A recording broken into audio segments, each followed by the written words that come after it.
You met people, but you could not meet Akanu Ibiam. Yes. Why did Ojukwu have message for Akanu Ibiam? He was the governor of Eastern Region. He was a man who had renounced his British knighthood. Said no person should call me Dr. Francis Ibiam anymore. He changed to Dr. Akanu Ibiam. A great man.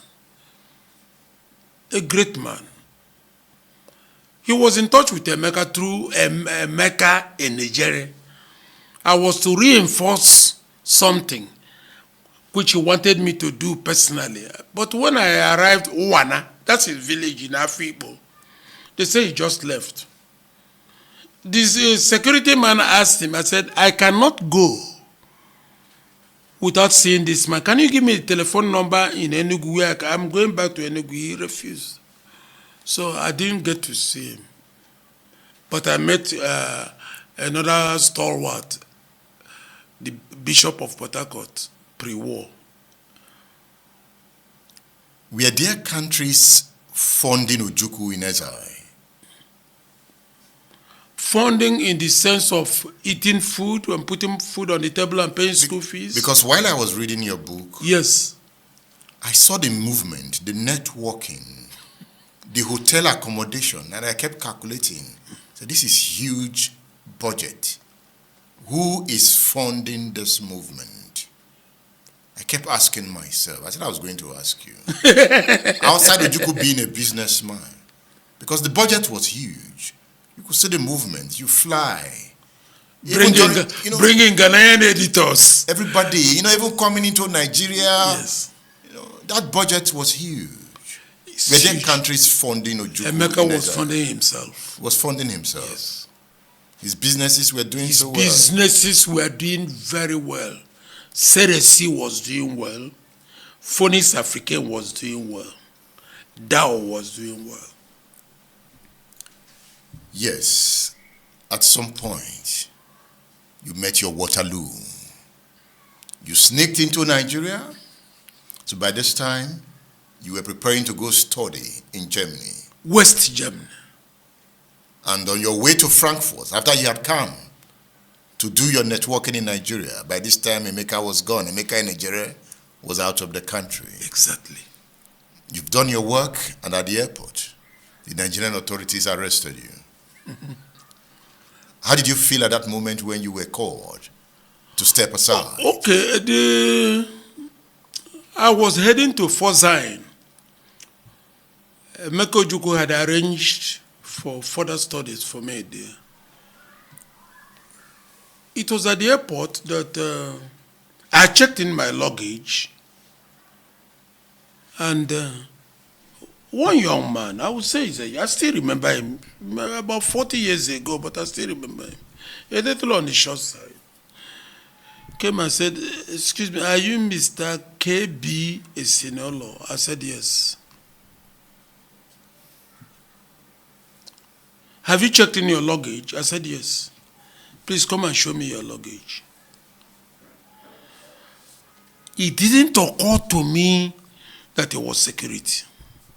So I said, that box and that small bag, he extracted them. So when he extracted them, he said,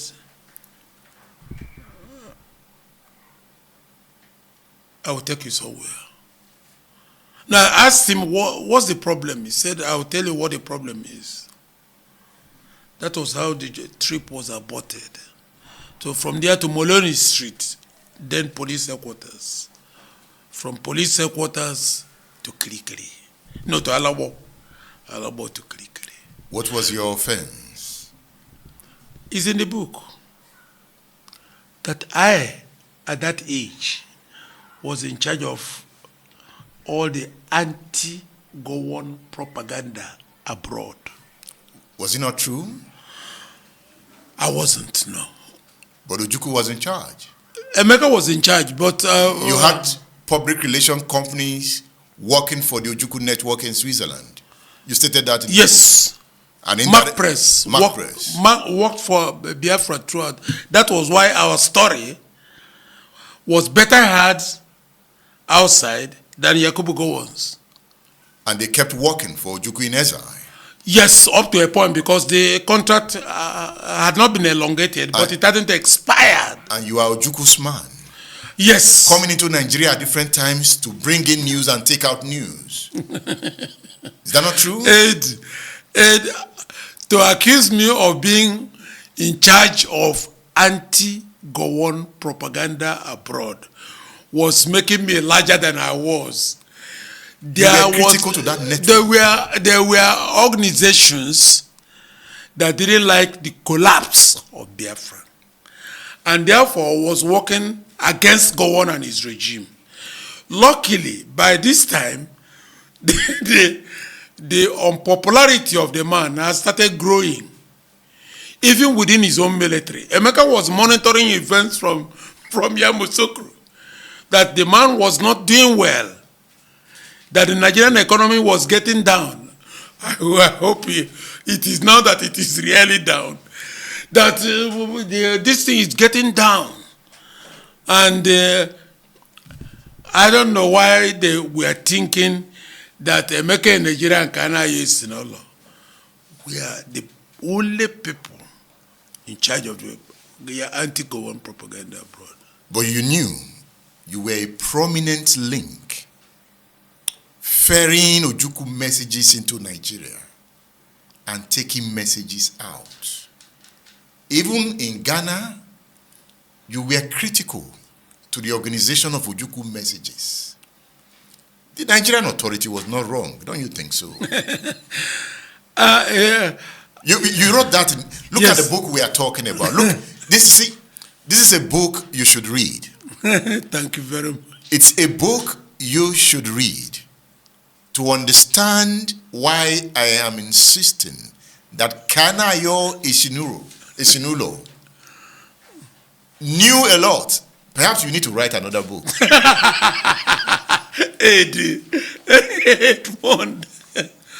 To get this book, go on udarabooks.com.